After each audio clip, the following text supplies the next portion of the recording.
Olá, queridos e queridas estudantes do Colégio Cometa, da primeira série do ensino médio. Aqui quem fala é o professor Max, da disciplina de Química, e nessa videoaula trataremos sobre a correção da multidisciplinar.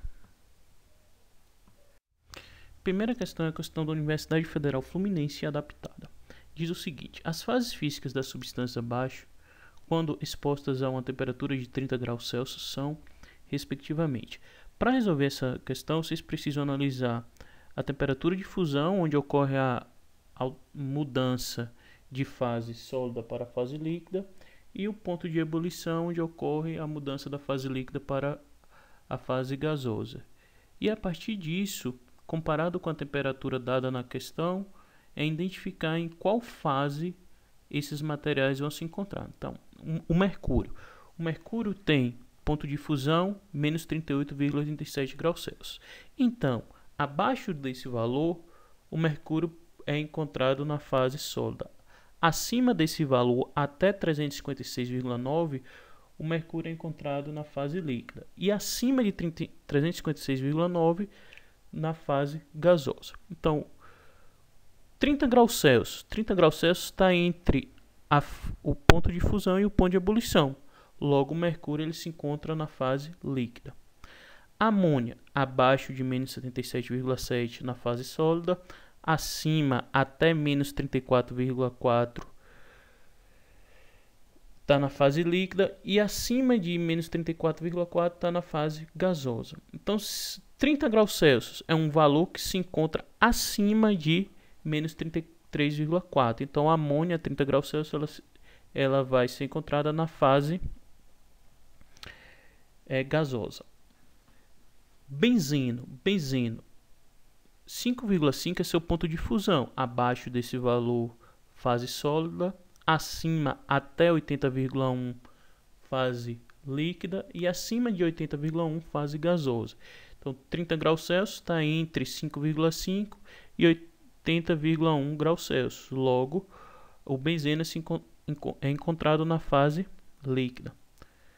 Naftaleno, 80 graus Celsius é seu ponto de fusão. Abaixo desse valor, fase sólida. Acima até 217 fase líquida e acima de 217 fase líquida. Então, o naftaleno se encontra na fase sólida, quando ele está a temperatura de 30 graus Celsius. Então, resposta correta, letra C. Próxima questão. Observe as ilustrações abaixo e considere que as figuras a seguir constituem os sistemas fechados, nos quais as bolinhas representam átomos. Indique qual ou quais delas representam substância ou substâncias, tá? Então, qual é o conceito de substância? Substância é um tipo de matéria que é formado por um único componente. Então, se a gente analisar os 4 recipientes que representam o sistema fechado, no recipiente 1 a gente tem um par, né, de constituinte formado por uma dupla de bolinhas pretas e uma dupla de constituinte formado por um par de bolinhas brancas. Então a gente percebe que são bolinhas brancas e pretas, mas organizadas de formas distintas. Então a gente tem aí uma mistura, tá? No 2 a gente tem uma sequência de bolinha branca e bolinha preta ligada entre si, tá? E isso ela não muda, ó. Nos outros 2 que estão aí é bolinha preta ligada a bolinha preta ligada a bolinha branca, simbolizando um único componente, e essa proporção ela é mantida, uma branca para uma preta, tá? Então, em 2 é uma substância pura. 3, a gente tem somente bolinhas pretas, entretanto, perceba que tem um par de bolinhas pretas, um trio de bolinhas pretas que é constituída por 2 bolinhas pretas e um outro constituinte que é formado por 3 bolinhas pretas ligadas entre si, de modo que em 3 a gente tem componentes distintos, certo? Os tipos de átomos que compõem é o mesmo, só que a arrumação, a proporção dos átomos nesses componentes eles são diferentes. Tem 3 estruturas com 2 átomos pretos ligados entre si e uma outra estrutura, uma terceira estrutura com 3 átomos pretos. Na outra, então 3 trata-se de uma mistura. 4, a gente tem bolinhas brancas e pretas, só que elas estão também ligadas de formas distintas, tá? Em uma a gente tem 2 bolinhas pretas ligadas, em 2 desses componentes a gente tem uma bolinha preta ligada à branca e no outro a gente só tem bolinhas brancas ligadas. Logo, o frasco que representa somente substância é o frasco de número 2. Considerando o diagrama de fase, pressão versus temperatura mostrado a seguir. Qual ou quais a ou as trajetórias que uma substância passou pelo processo de sublimação? Sublimação é a mudança da fase sólida para a fase vapor, fase gasosa, ou da fase vapor para a fase sólida. Se a gente pegar as linhas tracejadas, as linhas que estão contidas nas duas regiões sólida e vapor, indicando essa mudança de fase física, é a Y, tá? E a linha U. Então a gente tem que a resposta certa seria letra B, X ou Y. Essa questão é a questão da Universidade Federal do Pará. Dado o diagrama de aquecimento de um material, então mostra o diagrama. Perceba, quando vem um diagrama de aquecimento, que você tem que analisar é quantos patamares no ponto de fusão e ponto de ebulição tem e se esses patamares são constantes. Então perceba que na representação da curva de aquecimento a gente só observa patamar constante no ponto de fusão, tá? Já no ponto de ebulição esse patamar ele é variável.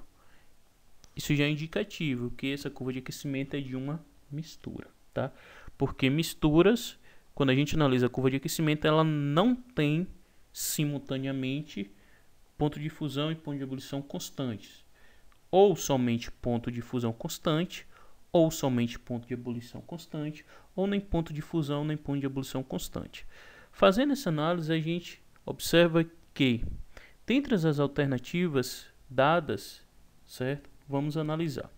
Letra A. O diagrama representa o aquecimento de substância pura? Não. Para ser substância pura, ponto de fusão e ebulição deveria ser constante. A temperatura no tempo zero representa o aquecimento de um líquido? Não. A temperatura no tempo zero, que é 10 graus Celsius, tá? Representa o aquecimento de um sólido.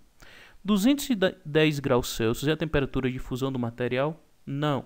210 graus Celsius, a gente percebe que é a faixa de temperatura da mudança de líquido para vapor, então seria a faixa de temperatura que representa a variação da temperatura de ebulição. A transformação de X para Y é um fenômeno químico? Observe que o gráfico de aquecimento só mostra as fases físicas e as mudanças de fases do material. E fases físicas, mudanças das fases físicas, são exemplos de fenômeno físico e não químico. Então a gente tem 80 graus Celsius é a temperatura de fusão do material? Verdade, porque é nessa temperatura que há a transição, a mudança da fase sólida para a fase líquida.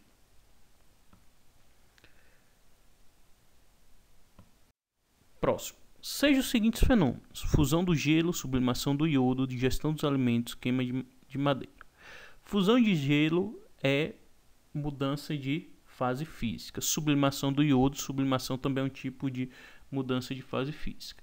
Na digestão dos alimentos, o que acontece? O alimento que a gente ingere, ele é processado, tá? Acontece uma diversidade de reações químicas onde vários componentes dos alimentos eles são separados dentro do organismo, né, humano. E a queima da madeira, a gente tem um material que é a madeira, quando ele é queimado, ele se transforma em outros materiais. A exemplo, fumaça, tá? Que é uma mistura de gases. Ou a cinza, que também não é madeira. Então, o que vai definir como fenômeno físico e químico é, se é físico, ocorre somente a mudança da forma da matéria. Se é químico, acontece a mudança da composição do material. Então, outros materiais são produzidos. Pelo que eu discuti com vocês, 1 e 2 são fenômenos do tipo físico, 3 e 4 são fenômenos do tipo químico. Então, a resposta correta para essa alternativa, 3 e 4, são fenômenos químicos. Durante a fusão de um sistema homogêneo, então, o sistema homogêneo apresenta um único aspecto visual. Verifique-se que a temperatura se mantém constante do início ao fim da fusão. O sistema A. Então, primeiro, tem que ser um aspecto uniforme, um único aspecto, para ser um sistema homogêneo. E existem duas situações que pode ter o ponto de fusão constante. Quando eu tenho uma substância pura, que é aí temperatura de fusão constante e temperatura de ebulição também constante. E quando a gente tem a mistura eutética, porque a mistura eutética, desde que essa mistura eutética ela seja de característica homogênea, porque a questão está dizendo que o sistema é um sistema homogêneo, certo? Por quê? Porque a mistura eutética é o tipo de mistura que apresenta ponto de fusão constante. Dito isso, a resposta correta é: pode ser uma substância pura, porque substância pura apresenta ponto de fusão constante, ou uma mistura eutética, certo? Também pode ser. Próxima questão. Analisando o gráfico, é possível observar a curva de aquecimento de uma amostra, em que SL e G significam, respectivamente, sólido, líquido e gasoso. Então, vocês têm um gráfico, mais um gráfico de curva de aquecimento. O que vocês têm que analisar mais uma vez é se existe patamar constante no ponto de ebulição e de fusão, tá? Então, com base nas informações da figura, é possível afirmar que a curva de aquecimento representa. Então, analisando a curva de aquecimento, a gente só observa um patamar constante na transição entre a fase sólida e a fase líquida. Então, a gente observa que tem um ponto de fusão constante. Tendo ponto de fusão constante e não tendo ponto de ebulição constante, trata-se de uma mistura. E mistura de que tipo? Mistura eutética, tá? Então, não pode ser uma substância pura. Um sistema aberto, um sistema heterogêneo, a curva de aquecimento ela não me dá essa condição de afirmar se é um sistema aberto ou heterogêneo. Mistura azeotrópica, homogênea azeotrópica, o ponto de evolução não é constante, então não pode ser. Então, é nesse caso, mistura eutética. Em relação aos processos de separação de mistura de líquidos, assinale a alternativa correta. Então, mistura de líquidos. A mistura ela pode apresentar características de ser uma mistura homogênea ou ser uma mistura heterogênea. Então, na letra A, a decantação utilizando o funil de separação. É um método mais indicado para separar líquidos immiscíveis? Isso é verdade. Quando a gente tem líquidos immiscíveis, a gente recorre à técnica de decantação, tá? Onde a substância, o líquido, no caso, mais denso vai ficar na parte inferior do funil e o menos denso fica na parte superior. De modo que, regulando a saída do líquido, a gente pode retirar dessa mistura o líquido mais denso e o menos denso ficar retido no funil de separação, tá? Destilação simples, letra B. É um processo mais utilizado na separação de líquidos immiscíveis? Não, destilação simples serve para separar líquidos que se misturam, então é uma técnica para misturas homogêneas e que tem pontos de ebulição diferentes. A imantação é a técnica que pode ser utilizada para separar uma mistura de líquidos. Imantação é a técnica que serve para separar sólidos e não líquidos. Uma mistura de líquidos é impossível de separar? Não. A gente pode separar ela sendo homogênea ou heterogênea. Na homogênea eu posso utilizar a técnica de destilação simples. Na heterogênea eu posso utilizar, como aí eu citei, a decantação, tá? Letra E. A filtração a vácuo é o processo mais indicado nesse tipo de separação? Não, porque a filtração, a técnica de filtração, ela serve para separar um líquido de um sólido, porque o sólido fica retido no filtro, tá? Então, resposta certa para essa alternativa, letra A. Analisando o fluxograma abaixo, que mostra as etapas de separação de uma mistura. Então, eu tenho inicialmente o sistema heterogêneo, é separado. Então, líquido incolor, líquido colorido. Então, o sistema heterogêneo é uma mistura de líquidos, já que eu tenho como resultado dois líquidos, um incolor e um colorido. Depois desse líquido colorido, tá? Ele é separado em um sólido colorido em água. Perceba que quando eu separo, o líquido colorido, como ele pode ter um único aspecto, então ele já tem uma mistura homogênea entre líquido e sólido. Por que eu sei, professor, que é líquido e sólido? Porque no final eu vou obter um sólido mais um líquido, sólido colorido mais a água. Então, número 1, eu vou aplicar uma técnica de separação de misturas heterogêneas de líquidos, certo? E o outro, eu vou aplicar uma técnica para separação de mistura homogênea entre líquido e sólido. Então, considerando essas informações, é correto afirmar que as técnicas de separação empregadas em 1 e 2 são, respectivamente, em 1, decantação com funil de separação e em 2, uma destilação simples. Correta, letra B. Última questão.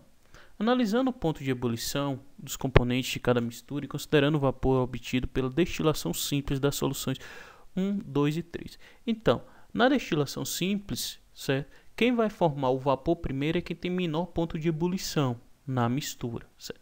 Então, o etanol, água, ácido acético, cloreto de sódio tem, respectivamente, etanol 78,3 graus Celsius ponto de ebulição, água 100 graus Celsius ponto de ebulição, ácido acético 117,9 graus Celsius ponto de ebulição, cloreto de sódio 1465 graus Celsius. Então, analisando a mistura água e cloreto de sódio, quem é que vai formar o vapor primeiro é quem tem um menor ponto de ebulição, no caso a água. Água e etanol, quem forma vapor primeiro é quem tem menor ponto de ebulição, nessa mistura, o etanol. Água e ácido acético, quem forma o vapor primeiro é quem tem menor ponto de ebulição, nessa mistura, é a água.